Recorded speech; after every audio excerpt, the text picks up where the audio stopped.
আসসালামু আলাইকুম ওয়া রাহমাতুল্লাহি ওয়া বারাকাতুহু।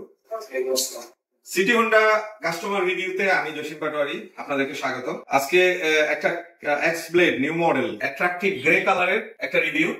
আমরা এখন কথা বলবো আমাদের ভাই। আসসালামু আলাইকুম, কেমন আছেন? একটু জোরে বলেন তাহলে শোনা যাবে। জি ভাই, নামটা কি? আলামিন আহমেদ। আলামিন ভাই, আপনি এই এক্স ব্লেড নতুন মডেলটা মানে কতদিন অপেক্ষা করছেন এটার জন্য? প্রায় 3 মাস উনি অপেক্ষা করছেন। এবং কেন এক্সপ্লেড কেন ভাই? আমার অনেক আগে থেকে অনেক ফেভারিট। অনেক ফেভারিট। আচ্ছা, এক্সপ্লেড আসলে অনেক আগে থেকেই ফেভারিট, কিন্তু এটাতে এখন নতুন কি কি সংযোজন হয়েছে আপনার কাছে কেন ভালো লাগছে? জানি ভালো লাগার কারণ হচ্ছে এটা নতুন ভার্সন আসছে এফআই। আচ্ছা, এফআইটা আসছে আর গাড়ির লুকটা অনেক ফেভারিট। আচ্ছা, অনেক বেশি অ্যাট্রাকটিভ লুক। আচ্ছা, আর কি এই কালারটা কেন? এই কালারটা আমার মানে ভালো লাগে, কনসেপ্টটা ভালো লাগছে। আচ্ছা, গ্রে কালার, মানে গ্রে কালারটা আপনার পছন্দ হয়েছে। এছাড়া ওই যে নিয়ন স্টিকার যেটা, এটা সব। আচ্ছা, আপনার কি জানা আছে এটা কি কি পরিবর্তন হয়েছে আগের মডেলের সাথে? তেমন কিছু জানা নেই তো। আচ্ছা, আমি তাহলে আপনাকে একটু হেল্প করতেছি। এটা হচ্ছে আগে ছিল কার্বোরেটর ইঞ্জিন, এখন এফআই।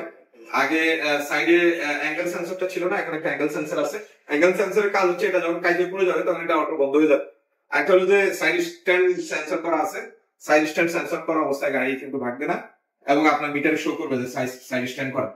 আবার আগে ইঞ্জিন কিল সুইচ ছিল না, এখন ইঞ্জিন সুইচ।